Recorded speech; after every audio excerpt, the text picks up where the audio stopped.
সুপ্রিয় দর্শক শ্রোতা, আমরা এক নিকট আত্মীয়কে রেলওয়ে স্টেশন থেকে রেল ট্রেনে ওঠানোর পরে আমি সেলিম রেজা এবং আমার ছোট ভাই মেসের নয়ন আমরা কিন্তু একসাথে রাজশাহী রেল স্টেশনের মেন গেটের সামনে যে ফাঁকা জায়গা রয়েছে সেখানে কিন্তু আমরা এখন অবস্থান করছি এবং আপনাদেরকে দেখানোর চেষ্টা করছি রাজশাহী রেল স্টেশনের সামনের মেন গেটের ফাঁকা জায়গায় মানুষের যে সমাগম।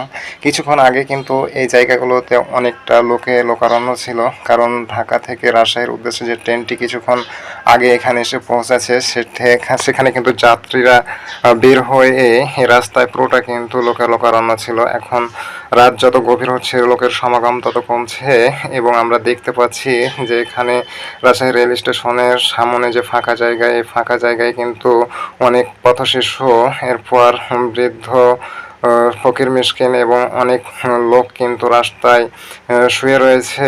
রাজশাহী রেল স্টেশনের যে ফাঁকা জায়গা সেখানে কিন্তু শুয়ে রয়েছে। আপনারা জানেন যে কতটা কষ্ট এবং দুর্দশার ভেতর থাকলে এরকম হয়ে শুয়ে থাকতে পারে, কারণ আমরা রুমের ভেতর যে শুয়ে থাকি এখানে কিন্তু মশারি ছাড়া আমরা থাকতে পারি না। এরপরে এদেরকে পরিবেশের সাথে খাপ খাইয়ে এরকম রাস্তায় শুয়ে থাকতে হচ্ছে।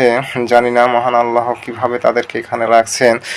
তো আমি দেখানোর চেষ্টা করছি আপনাদেরকে রাজশাহী রেল স্টেশনের সামনে যে দৃশ্য, সেই দৃশ্যটি আপনারা দেখতে পাচ্ছেন। আশেপাশে লোকের সমাগম অনেকটা কমে এসেছে। রাজশাহী রেল স্টেশনের সামনের দৃশ্য কিন্তু দেখতে অসাধারণ। চারিদিকে ঘেরাও করে বিভিন্ন ধরনের গাছ, ফুলের গাছ, এগুলো প্রাকৃতিক সৌন্দর্যকে যেমন বৃদ্ধি করছে, রাজশাহী রেল স্টেশনের সেই সৌন্দর্যকে কিন্তু অসাধারণ, অস্বাভাবিক করে তুলেছে।